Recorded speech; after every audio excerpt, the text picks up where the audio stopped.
Oi, pessoal, tudo certo? Hoje nós vamos dar continuidade àquele tema da geografia da população, das teorias demográficas. Nós vamos falar da última teoria, que é a teoria da transição demográfica, que dialoga muito com aquela teoria reformista que nós vimos na aula passada, que defende, inclusive, que a pobreza e o subdesenvolvimento são as causas do grande tamanho da população jovem e não o contrário, tá? Como defendem os neomalthusianos. E nessa teoria da transição demográfica, a gente percebe que um estadunidense, o Warren Thompson, ele tentou organizar a partir de algumas variáveis como as populações humanas se comportariam dentro de uma sociedade capitalista a partir de alguns marcos importantes, como, por exemplo, a Revolução Industrial. Essa aula, gente, é uma aula bem grande e ela tem muitos detalhes, ela é muito densa, então eu não vou dar só nesse tempo. Eu vou falar de uma parte aqui e na aula seguinte eu vou falar da outra parte, certo? Quais são as variáveis analisadas nessa teoria da transição demográfica? A gente pode falar da taxa de natalidade, que número de pessoas que nascem a cada 1000 em um ano, a taxa de mortalidade, número de pessoas que morrem a cada 1000 em um ano, e crescimento vegetativo, que é a diferença entre a taxa de natalidade e a taxa de mortalidade. Lembrando que esse crescimento vegetativo, ele pode ser positivo, quando a taxa de natalidade é maior, ele pode ser nulo, quando essas taxas basicamente se equivalem, e ele pode ser negativo, quando a taxa de mortalidade ela passa a ser maior do que a taxa de natalidade. Se vocês observarem esse gráfico, vocês não conseguem identificar um momento específico, uma fase específica em que a taxa de mortalidade seja constantemente mais alta do que a taxa de natalidade. Isso já é identificado, tá? Por isso, alguns estudiosos já falam da existência de uma fase 5, que não foi pensada pelo Thompson, tá? Então, eu vou discutir essa fase 5 com vocês na segunda parte da aula, que é o momento em que as pessoas vão morrer mais do que nascer, ok? Então, começando pela fase 1, alguns estudiosos chamam de fase 0, tá? Essa fase 1, ela vai falar de sociedades pré-industriais. O que isso significa? A gente está falando de sociedades que se dedicam basicamente à atividade primária, primordialmente. O que é essa atividade primária? Agricultura e pecuária, tá? Então, essas pessoas vivem no campo, como vocês podem ver, a taxa de natalidade ela é bem alta. Essa taxa de natalidade é alta, inclusive porque as mulheres elas podem levar os filhos para o trabalho. Na verdade, o trabalho são atividades ligadas ao campo, tá? A gente vai ver muito uma sociedade em que a mulher ela desempenha os serviços, as atividades domésticas, e ela fica muito em casa. Então, isso não é um empecilho, o número de filhos, tá? A difusão de métodos contraceptivos não é nem pensada, porque não tem desenvolvimento científico para isso, e nem conhecimento, estudo para isso. A gente vê uma predominância de população analfabeta, sem muito acesso à informação. Então, tudo isso acaba influenciando nessas taxas de natalidade muito elevadas. Por outro lado, a taxa de mortalidade ela também vai ser muito alta. Por quê, gente? Como vocês podem ver, a gente fala de doenças como epidemias, mais condições de vida.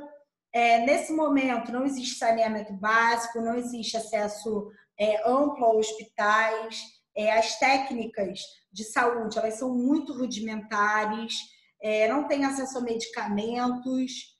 Então, apesar de nascer muita gente, como vocês podem ver, morre muita gente também. E essas taxas, nessa primeira fase, a gente percebe que elas vão alternando de forma muito sutil. Ora, a taxa de natalidade está um pouquinho mais elevada, ora, a taxa de mortalidade está um pouquinho mais elevada, tá bem? Quando essa fase ela é interrompida, quando ela chega ao fim, a partir do momento em que vai ocorrer a primeira Revolução Industrial. A Revolução Industrial, ela vai ser importante por quê, gente? Ela vai ser um marco porque, a partir de então, vai se inserir no processo de transformação da matéria-prima o uso de maquinários. Até então, o máximo que existia, gente, eram manufaturas, certo? Uma divisão social do trabalho, de uma forma bem simplória, com o uso de técnicas e de ferramentas, mas máquinas efetivamente não existiam. Não existiam indústrias. Então, o surgimento dessas indústrias vai gerar uma transformação da matéria-prima e vai, inclusive, criar maquinário esses maquinários eles vão passar a ser utilizados, inclusive, na agricultura. Consequentemente, se acontece o uso de máquinas no campo, parte da mão de obra que trabalhava no processo produtivo, no setor primário, ela vai acabar ficando ociosa, porque a capacidade produtiva da máquina é muito maior que a do homem e ela não vai gerar uma demanda tão alta de mão de obra. Consequentemente, isso vai repercutir num desemprego e a partir do momento que essas pessoas não conseguem encontrar formas de sobreviver no campo, o que elas passam a fazer? Elas passam a praticar o que a gente chama de êxodo rural, que é a saída do campo em direção às cidades, tá certo? Essas cidades, elas vão se desenvolver ao redor das indústrias. Então, a gente também destaca que a Revolução Industrial, ela vem muito associada à Revolução Urbana, das cidades que vão crescer dentro de uma lógica capitalista, a partir das revoluções industriais, porque até hoje nós observamos 3, tá? E com isso, a partir do momento que a população ela vai para a cidade, porque ela vai buscar sobrevivência nessa indústria, a cidade ela não vai ser um lugar que vai desenvolver matéria-prima, tá? Ela vai transformar a matéria-prima. Então, a gente vê a existência de comércio e serviço, sim, mas nesse momento, essa cidade ela vai gerar em torno do processo industrial. Com isso, a gente percebe que surgem melhores condições de vida em relação ao cuidado com a saúde, porque vai ocorrer a primeira revolução médico-sanitária. E essa primeira revolução médico-sanitária, ela vai trazer elementos muito importantes, como, por exemplo, a vacinação. Então, doenças que matavam anteriormente, elas vão deixar de matar.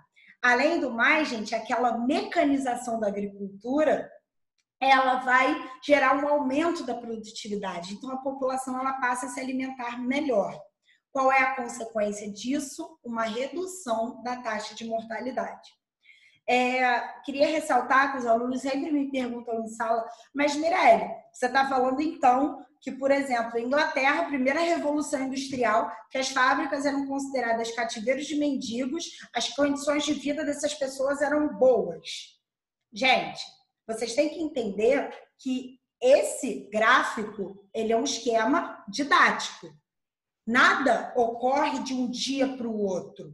A gente percebe que existe uma fluidez entre essas fases e que tudo é processual. Gradativamente, a gente percebe que determinados elementos eles vão ocorrendo, mas, obviamente, isso demanda tempo. A cidade da primeira Revolução Industrial na Inglaterra não é mais a cidade que existe hoje em dia. Ela vai sofrendo modificações ao longo do tempo, tá certo? Então, finalizo essa parte da aula destacando que a redução dessa taxa de mortalidade vai gerar o que a gente chama de aumento da densidade demográfica, o que os estudiosos vão chamar de explosão demográfica, tá? Ou então de baby boom, termo que muitos consideram preconceituoso, porque ele trata como se esse crescimento populacional ele fosse causado pelo aumento da taxa de natalidade, certo? E alguns estudiosos, inclusive, enxergaram que esse crescimento populacional ele ia ser indefinido, ele ia ser constante, como, por exemplo, o Malthus viu isso. E depois os neomalthusianos vêm reforçar que, na verdade, o Estado tinha que controlar o aumento da taxa de natalidade, porque ela era um empecilho para o desenvolvimento dos países. E a gente percebe, a gente vai ver na próxima aula, que isso não é verdade, porque, como vocês já podem observar no gráfico, em algum momento a taxa de natalidade ela também vai cair. Então, gente, fiquem ligados, porque esse momento de aumento considerável do crescimento vegetativo, ele não é uma coisa ruim, ele é uma coisa positiva, porque ele evidencia que, apesar da taxa de natalidade estar se mantendo ainda elevada, a taxa de mortalidade ela começa a cair. Então é isso, pessoal. Conto com vocês daqui a pouquinho para a gente terminar essa teoria da transição demográfica. Tá certo? Beijo!